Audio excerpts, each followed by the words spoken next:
I chose to do the two color screen printing process because to me I thought that this was the easiest and most fun project to do. What I'm doing here is I'm getting the emulsion and I'm putting on the screen. I decided that it would be best for me to add one layer to both sides so it could be evenly spread out. So that's what I'm doing here. I made sure to tilt it away so it just doesn't spill everywhere and it's more controlled.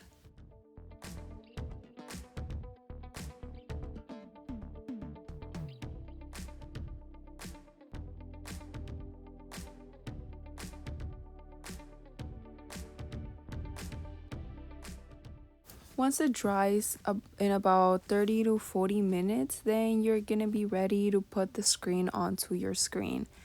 We're gonna use this light and we're gonna expose the transparency for about 3 minutes, which was what I found to work best for me. I started by making sure that my transparency was straight on the surface so that when I put my screen on top, it will be straight so it will be easier to print once that step came along.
After I was happy with how I set up both the transparency and the screen, I decided that I was ready to expose it. So I put some backing cardboard and some blocks in order to add enough pressure for it to expose properly.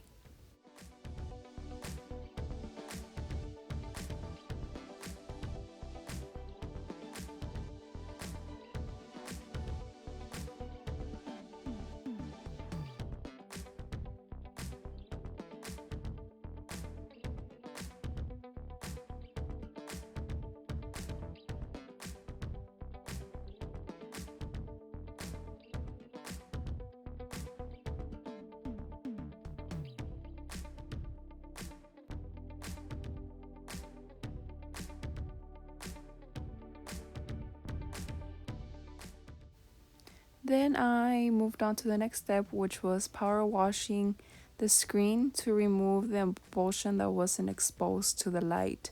This is how you get your image to come to life.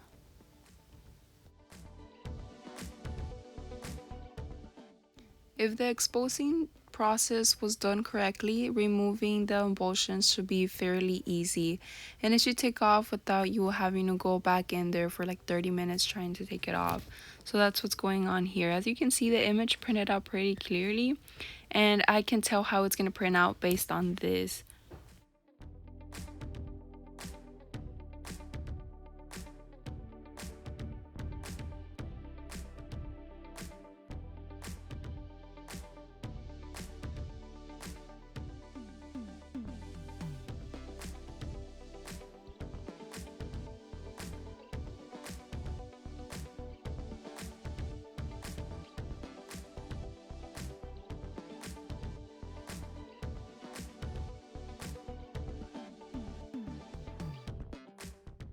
Once you've washed it off, this is how the screen should look like. You should be able to see the image clearly, just like how it is in this next clip. After then, I just started by setting up my screen and setting up where I was going to put the paper to make sure that the image will print out straight. Since it is in two colors, this is a very important step. You want to make sure that the papers are placed at the exact same position every time so that the ink doesn't move.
After I was done, I taped up the side so the ink wouldn't pass through there, and I also taped my squeegee so the ink wouldn't get in the wooden part, so it would be easier for the cleaning process.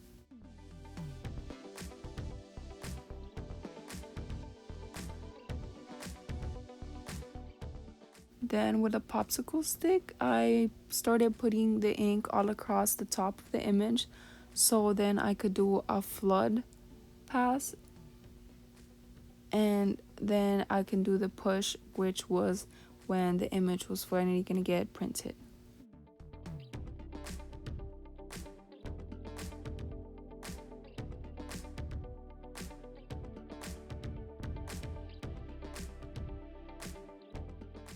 In this next step, I'm going to be flooding the screen so all the image is covered by the green ink. I had a little bit of an issue because the tape on the top was a little bit wrinkly, so it was a bit difficult to get all the flooding done in all one pass.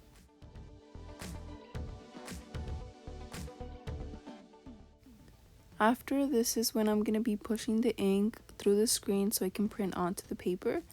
And after this, it's just repeating back and forth until you get all the images you need. This was the first print, and as you can see, I was very happy with the result. It came out clear and it wasn't dirty on the sides.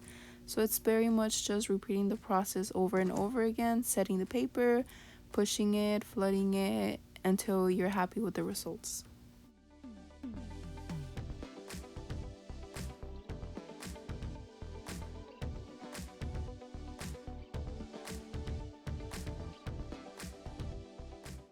Then I cleaned up and started on the second color. I made sure to cover up the parts that I didn't want to get printed. I taped them up, and then I started by flooding the screen and pushing the ink for my second color. The registration moved, which is why it's important to have more prints than you need, so when you do make mistakes you can go back and fix them so you have the 5 original prints. And this is how they turned out at the end. I was happy with the results. I didn't want too much black, which was exactly what was accomplished at the end.